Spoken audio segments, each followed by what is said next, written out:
चलतु बनैबा शालपत्र पोड़पिठा। प्रथम एमती रखिदे तावा उपर कहीं आमर मटी चुली नहीं तो गैस करा तो तावा उपर एमती पत्र को रखिदे पानी छींचीदे गुआ घी पकेबे गुआ घी पकड़ा द्वारा पत्र लगी न था पिठाटा आराम से बाहर पड़े। देखो केमती पकाला एमती चारिआडे टिके बिंचेई देबे।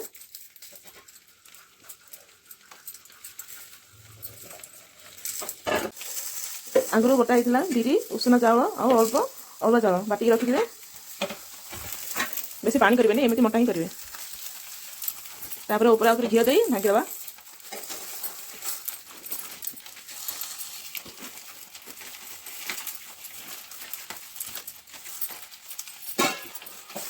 देखो कमी कराला 20 मिनिट वेट करवा पिठाटा हो तो पोड़ पिठाटा होगा कि पत्र आपे आपे छाड़ी जाऊँगी तेल देले घी देले एमती छाड़ी जाए।